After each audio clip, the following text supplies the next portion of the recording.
origins of true crime Psyche came from observing the true crime community for years.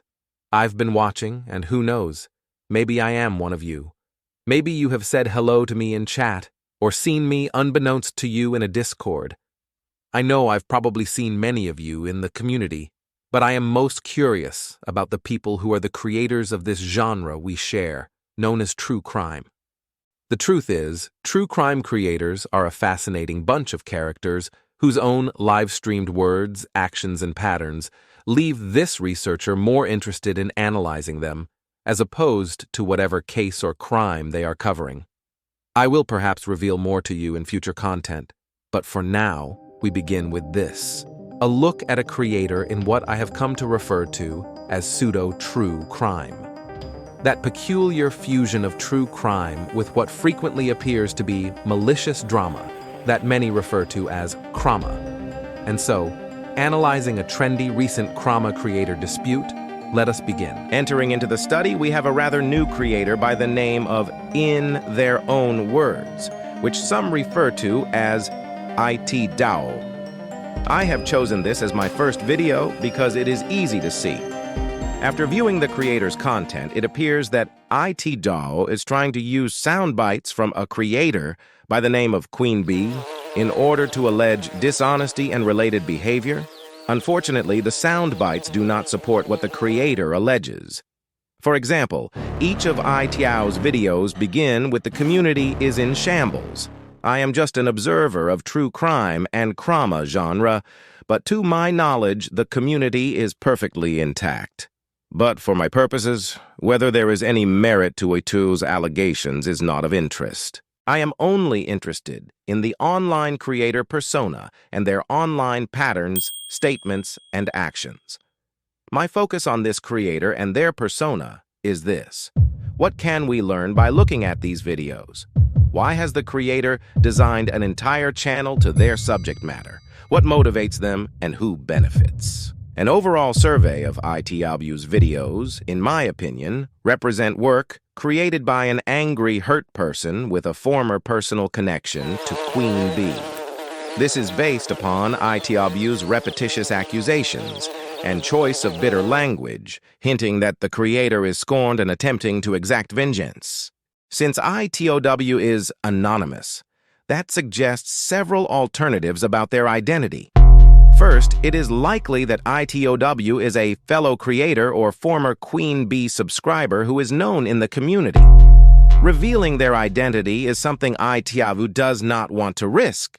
This may indicate they have doubt about what they are alleging, or it may suggest that Itow's other online persona is one that is quite different. Itow's other persona is likely someone perceived as being non-confrontational, gentle, level-headed, trustworthy, and fair, so Itow fears exposure. Or alternatively, Itow may have a terrible reputation, so perhaps they feel the need to hide who they are because their claims would not be taken seriously should their other YouTube identity be revealed. Moving on, in one of Itow's videos, they solicit anyone to email them incriminating material that they can use for videos relating to Queen Bee. Such an action reveals a person who seeks to encourage drama, may have no integrity, and encourages and appreciates potentially sneaky behavior. Someone who likely believes that the end justifies the means. The solicitation of material from strangers also says something about why Itow has devoted an entire channel to make claims against Queen Bee, to seek personal revenge, and it also hints at a vindictive motivation. This type of personality would usually be affiliated with someone who is lonely, with a history of failed interpersonal relationships. Itow's inability to manage their personal feelings about Queen Bee on their own without resorting to creating a channel indicates instability as well as immaturity and lack of the ability to effectively resolve conflict. It also underscores the likelihood that Itow is not merely trying to spread awareness about a perceived social wrong, but to selfishly manipulate viewers to validate Itow's own personal unresolved feelings with Queen Bee. Finally, the limited focus of Itow's content and repetition in each video of the same theme and word choice displays a pattern suggestive of character traits that are affiliated with pessimism, neuroticism, and opportunism.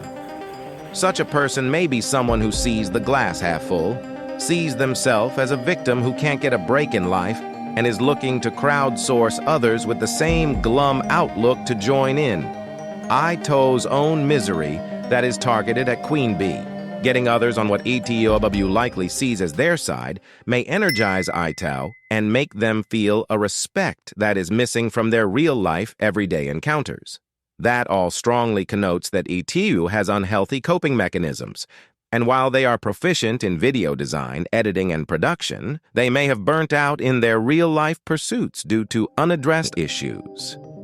This is just a limited overview of Itow's online persona, and it is just an opinion that lacks other components, like a background assessment and personal real-life behavioral observations.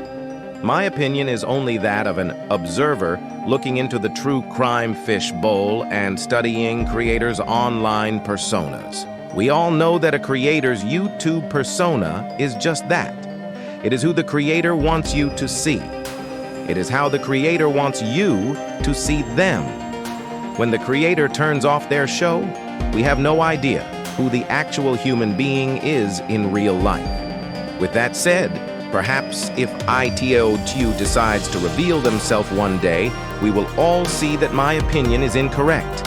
With so many true crime creators among us, what persona do you want to see analyzed?